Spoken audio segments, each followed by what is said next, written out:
لكل واحدة عندها إحساس بالفقد العاطفي، اتعرفت على شاب على السوشيال ميديا، سمعت منه كلام نفسها تسمعه من زمان، قال لها كلميني صوت، نفسي أسمع صوتك. شوية قال لها ابعتي لي صورة ليكي، شوية قال لها عايز أشوف صورة ليكي بشعرك، شوية بدأ يطلب منها طلبات لا يمكن بنت عندها كرامة أو دين توافق عليها. لكل بنت متعرضة لابتزاز من شاب بعتت له صورها في لحظة ضعف ومصمم إنها تقابله وإلا هيفضحها. لكل واحدة زوجها مهملها وحاسة بفراغ عاطفي رهيب ونفسها في حد يسمعها، وظهر شيطان قدامها في شكل راجل حنون، والأول مرة لقت حد تحكي معاه وتحس إنه فاهمها، وبدأ يشغل لها الاسطوانة المشروخة اللي بقالها 70 سنة بتوقع أي بنت.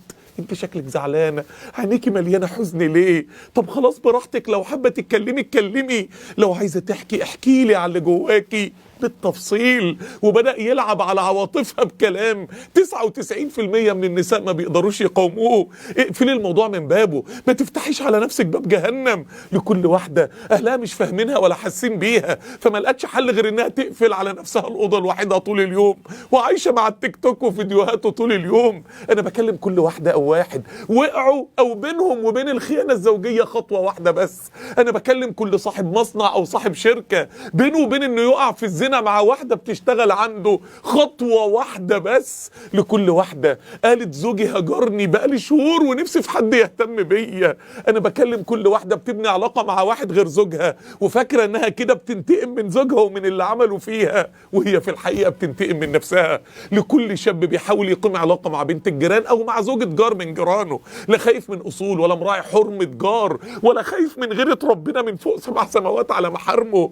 انا بكلم كل شاب او بنت كل ليلة بيقولوا لبعض أبشع الألفاظ على الشات، وناسين إن ده زنا سمع وزنا بصر وزنا لسان، ناسين إن حبيب الله محمد عليه الصلاة والسلام قال العين تزني وزناها النظر، ناسين إن النبي عليه الصلاة والسلام قال الأذن تزني وزناها السمع، ناسين إن النبي عليه الصلاة والسلام قال زنا اللسان النطق.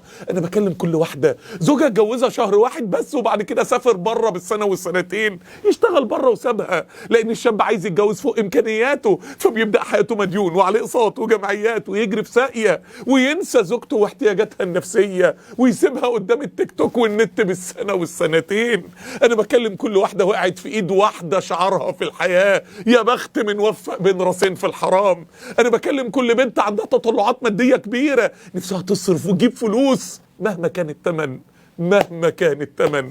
انا بكلم كل شاب بيتفرج على مقاطع اباحيه وعلى افلام اباحيه والشهوه مستعره جواه. انا بكلم كل زوجته اهملته ونفسه في واحده يتكلم معاها، ولقى واحده على السوشيال ميديا مستعده انها تتكلم معاه كل ليله 6 ساعات. انا جاي ارجعك لعقلك، انا جاي اقول لك فوق، اقفلي الموضوع من بابه. ذنب زوجك ايه؟ طب لو مش بتحب زوجك ذنب اخوك ايه؟ ذنب ابوك ايه؟ انا جاي اقول لكل واحده بينها وبين الزنا شبر واحد فوق. الحقي نفسك، لو وقعتي كل حاجة في حياتك هتتدمر، كل حلو في حياتك هيبقى مر، كل فرحة في حياتك هتبقى حزن. انت عارف ان الزنا له 10 عقوبات كلهم ابشع من بعض. انت عارفة اصل الزنا من اسمه في اللغة، كلمة زنا في اللغة يعني ضيق، يعني ضيقة، فالزنا من اسمه كل حاجة هتبقى في حياتك ضيق وخنقة. اول عقوبة للزنا في الدنيا ضيق الرزق، الفقر. الشاب اللي بيزني لان معهوش فلوس يتجوز هيزداد فقر على فقر، البنت اللي راحت تزني عشان تاخد فلوس تعمل بقى اللي هي عايزاه هتزداد فقر على فقر. تاني عقوبة للزنا ضيق النفسية، ضيق النفسية. ما الزنا يعني الضيق، فكل ضيق في الحياة بعد الزنا، الاكتئاب، الخنقة لدرجة الانتحار. يعني كل اللي انت خدته متعة ولذة في 5 دقايق بعدها خدت خنقة العمر كله. اللي يستاهل تعرض نفسك وتعرضي نفسك لكل ده عشان لذة 5 دقايق. تالت عقوبة للزنا ضيق الصحة. الرسول عليه الصلاة والسلام يقول ما ظهرت الفاحشة اللي هو الزنا في قوم حتى اعلنوا بها الا ابتلوا. لازم المصايب هتيجي بعد الزنا على طول، حياتك هتتملى مصايب. ليه؟ الا ابتلوا بالطواعين والاوجاع. الحياة تبقى وجع، الحياة تتملى مرض. ايه اللي يستاهل انك تملى حياتك بالألم؟ رابع عقوبة للزنا دي في العمر. الزنا زي ما قال العلماء من اسباب قصر العمر. اسمع الحديث الصحيح ده عن النبي عليه الصلاة والسلام: ما ظهرت فاحشة في قوم قط الا سلط الله عليهم الموت. يعني الزنا من اسباب انتشار موت الفجأة وخراب العمر وقلة البركة في العمر. خامس عقوبة للزنا دي في البيوت. اصل من عقوبات الزنا يا جماعة ان الشخص ده نفسه او هي نفسها يتعرضوا للخيانة الزوجية. اصل هي سلف ودين واعراض الناس مش ببلاش. سادس عقوبة للزنا دي في المجتمع. المجتمع كله يبقى مليان فقر، يبقى فيه غلاء عام، يبقى فيه سعار في الاسعار بتاعت كل حاجة عام بسبب انتشار الزنا في المجتمع. سابع عقوبة للزنا دي في القبر والعياذ بالله. قبر الزاني والزانية بيبقى فرن تحت الارض. ده مش كلامي، ده كلام محمد عليه الصلاة والسلام صحيح البخاري. الزاني والزانية بيفضلوا طول القبر اليوم القيامة يتعرضوا لعذاب حرق الفروج في القبر الى يوم القيامة. شوفوا الرسول عليه الصلاة والسلام بيقول لما ربنا ورى له عذاب القبر وهو نايم عليه الصلاة والسلام، يقول: فأتينا على مثل التنور، فرن. النبي لقى فرن تحت الأرض، فرن جوه المقابر، فإذا فيه لغط وأصوات، رجالة وستات قاعدين يصرخوا.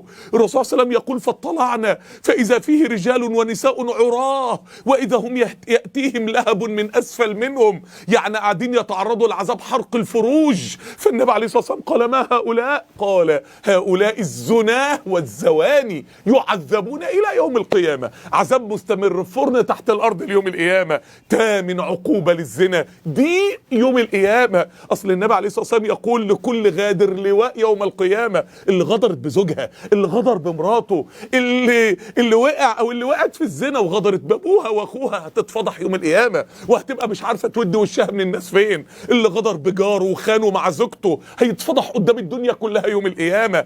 تاسع عقوبه من عقوبات الزنا ان الانسان والعياذ بالله اللي بيفضل يزني لحد الموت ممكن يموت على الزنا في أسوأ خاتمة، وممكن يحرم من الزواج في الجنة، يحرم من الحور العين، يحرم من او هي تحرم من الزواج في الجنة. ازاي؟ مش النبي عليه الصلاة والسلام بيقول: من شرب الخمر في الدنيا لم يشربها في الآخرة؟ يبقى اللي بيتمتع بالمعصية في الدنيا وبيموت على المعصية من غير ما يتوب ممكن يتحرم من الشهوة دي في الجنة والعياذ بالله. عاشر عقوبة للزنا دي كله دي النار، دي في جهنم والعياذ بالله. النبي عليه الصلاة والسلام يقول عن الزنا: اجتنبوا السبع الموبقات. الموبقات يعني الكبائر اللي بتوصل الإنسان لقعر جهنم، لأضيق حتة في جهنم والعياذ بالله. ايه اللي يستاهل؟ ايه اللي يستاهل تعرض نفسك لكل الضيق ده في الدنيا والآخرة عشان لذة 5 دقايق، عشان متعة 5 دقايق؟ والأشد من كل ده يا جماعة، الأشد من كل العقوبات ال10 دي، انت عارف مين اللي هيعاقبك؟ انت تقدري تواجهي ربنا؟ انت هتقدري تعيشي في الحياة وانت كل حاجة محصراك ازاي؟ انا اعرف اللي كان مليونير وافتقر بسبب الزنا، واعرف اللي كان بصحته وانهارت صحته بسبب الزنا، واعرف اللي اتدمرت اسرته، واعرف اللي خرب بيتها بسبب الزنا، واعرف اللي كانت على وشك الانتحار واتصلت بيا منهارة هتنتحر وهي بتصرخ وتكلمني بسبب الزنا. ايه اللي يستاهل؟ ايه اللي يستاهل انك تعيش في ضيق النفسية وضيق الرزق وضيق الصحة وضيق العمر وضيق القبر وضيق الاخرة وضيق يوم القيامة ودي البيوت عشان 5 دقايق لذة او متعة، وفي النهاية النهايات كلها سودة، دنيا قبل الاخرة. اوعى تقرب من جريمة الزنا. انا بقول لكم المقطع ده فاكتر ايام بيقع فيها الزنا في السنة كلها والعياذ بالله. اوعى تقرب من جريمة الزنا عشان ما تدمرش وما تدمريش كل حاجة في حياتك.